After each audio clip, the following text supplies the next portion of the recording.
What up, y'all?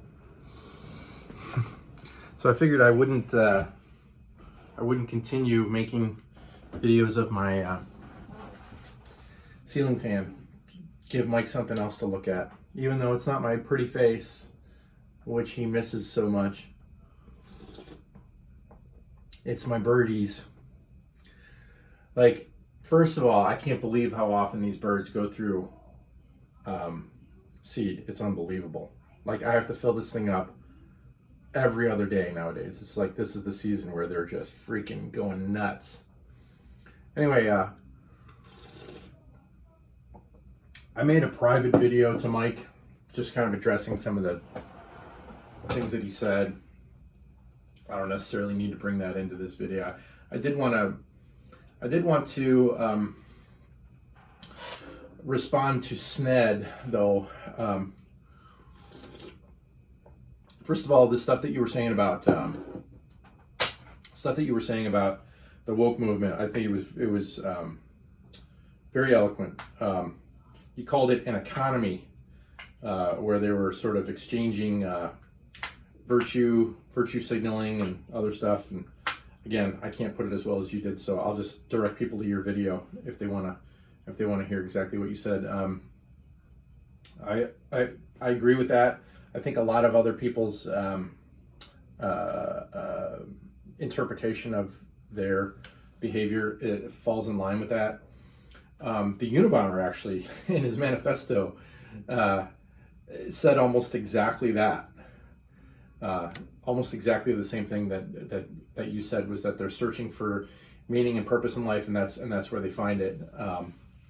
And he also said that they don't realize that they're doing it. So I thought that was, I thought that I didn't know if you had read that, if you read the whole manifesto and you read that part, or if you came up with that on your own, or maybe you came up with it on your own and it was reaffirmed when you read it in the manifesto. But anyway, good job.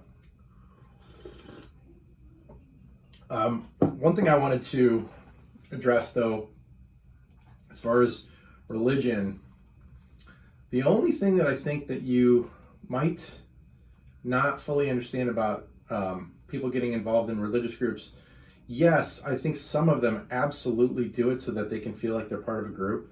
There's no question about that's part of the psychopathy, if you will, about that. But it goes deeper than that for most, for the truly devout ones. At least for me. I guess I can just speak for myself. I can't really speak for anybody else. But religion, yes, it makes you feel like you're part of a group sometimes. It does, definitely. But I think the order of operations is very important when it comes to religion, Christianity specifically. It starts off with a personal need that you have, something in your life that is broken, that needs divine intervention in order to fix.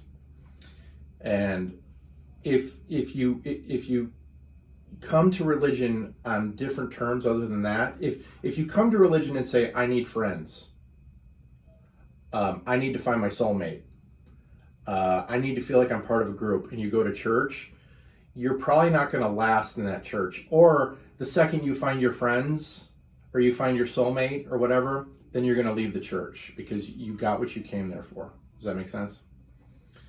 And then you leave, much like walking into a store and saying, I need a new shirt. As soon as you get your new shirt, you pay for it and you leave the store, and you don't come back again until you need another shirt.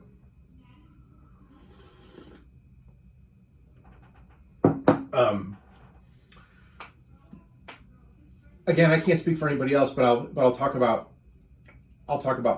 myself. I shared part of my testimony a few videos back, where I was just talking about how things were not going well in my career, things were not going well in my marriage, things were not going well, and I was resisting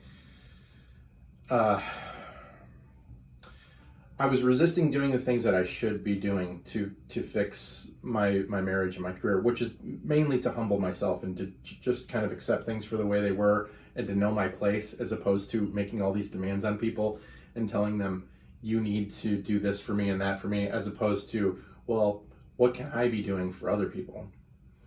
And I was greatly resisting that, and I got to a point where, again, you can call it my imagination, or you can call it a divine communication. I got to a point in life where I felt God saying to me, do I have your attention now? And I basically responded, yes, you have my attention. And so at that point, I realized that I needed to trust and change. Trust and change. Trust is the very first thing when it comes to that. Not I need friends, not I need to be a part of a group, not this. I came to terms on religion of like, I wasn't even thinking about going to church. I wasn't even thinking about making a change in the world, going out and changing everybody and convincing everybody that there's a God, or convincing everybody that Christianity is the way of life. It wasn't that. That was not the motivator. And it still isn't the motivator. The motivator is, I'm broken and I need help. I'm no good on my own. I turn into a selfish, egotistical, foolish person full of anger and rage, and just fits of violence, even sometimes, when I don't get my way. And I started reaping the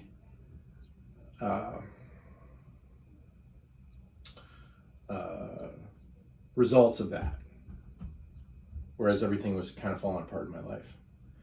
And so my main motivator was, I need somebody to come in. I need to allow a surgeon to come in and fix something that's wrong with me. After that, after I started in that process, then it's very important that you get the order of operations correct with this. After that, then I said to myself, okay, I need to start getting involved in a church. Why? Because if I want this change in my life to stay, then I need to get around like-minded people, and I need to learn, and I need to get with people who are more seasoned Christians and more they know more than I do, basically. And I need to talk with them and study with them, and that, it's basically the difference between an organic thing and a forced thing, if you know what I'm talking about, right? You meet people who they're very happily married, and or they at least seem happily married, and you say, how did you meet your wife? And then they describe this incredibly organic situation where, like, they grew up down the street from each other, and they went to school together, and then, it's like this Forrest Gump and Jenny type of a relationship where it just happened organically. It wasn't forced. It wasn't, I met her online, I met her on a dating app, it was a blind date set up where somebody thought that I'd be perfect for this person, or that person would be perfect for me. Those are forced situations. And I believe what we don't like about these woke people out there is that they're in a forced situation, as far as I'm concerned. They're starting with the wrong foot forward. They're starting off with the wrong idea, which is, I need to feel a part of something. I need to feel like I'm making a difference in the world. So what do I need to do to feel that way? Well, I need to go out and block traffic. I need to do this and this and this and this. And that's why it doesn't work. That's why it pisses people off. That's why it doesn't achieve the goals that they're trying to achieve, because they're forcing it in the wrong way. They're going about it the wrong way. But if you go about things the right way, it all starts with you. It all starts with, everything needs to branch. For me, again, I can't speak for anybody else, and I'm not preaching. I'm just trying to explain. For me, when I had that epiphany, basically walking around my neighborhood, and I felt like God said, "Do I have your attention now?" That was a connection that I made with God. That was a personal thing between me and Him. And everything branched off from there. It wasn't, it can't start any other way than that. Let's put it that way. And then after that, everything just kind of flows naturally. Like you just say, okay, well, I feel like I'm getting better in my marriage. I feel like I'm getting more patient, more kind, more this, more that. But I feel like I can be growing at a faster pace, or I feel like I can be learning more things. How do I do that? How do I get further along in my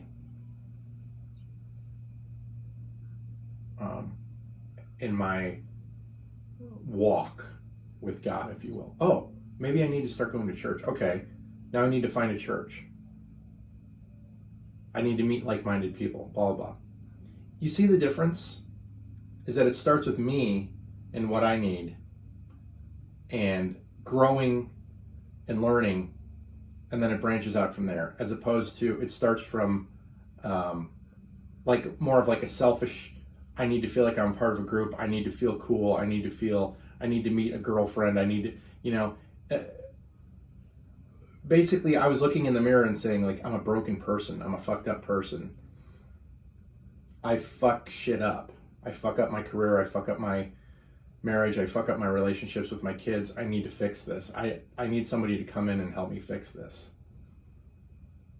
And it branches off from there, as opposed to, I want a new Ferrari, I want a new car, I want a new house, I want a new this, I want to make more money on my job, so maybe the best thing to do is to get involved in a church and get to know all those people, and then I can have more contacts and I can write more loans, or write more contracts, blah blah blah, by getting involved in a church. I hope you understand the difference that I'm trying to. One is focused on fixing myself, and the other one is focused on getting stuff for myself.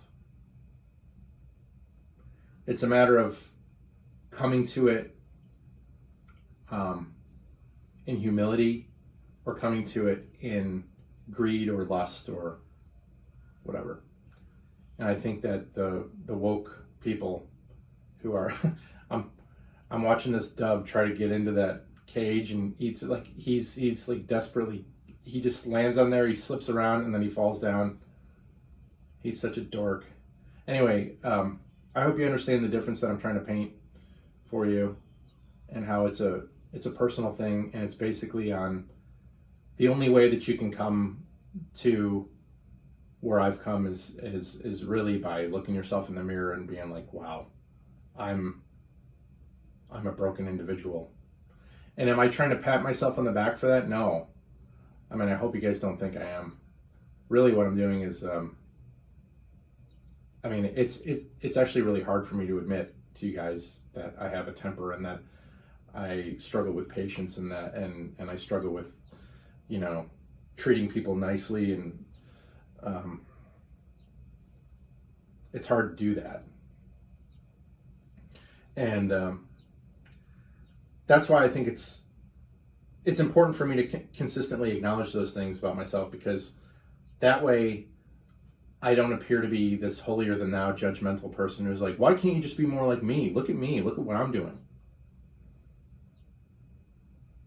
It's more like, I'm saying, like, without God's help, I'm a piece of crap. Look at what God's doing. Look what God did in my life. Look how much happier I am now because of what God did in my life. Sorry. I have a one-track mind, don't I? I keep talking about the same stuff. But you brought that up, so I just wanted to give you my take on the religious aspect of what you're talking about. All right, buddy. Talk to you later.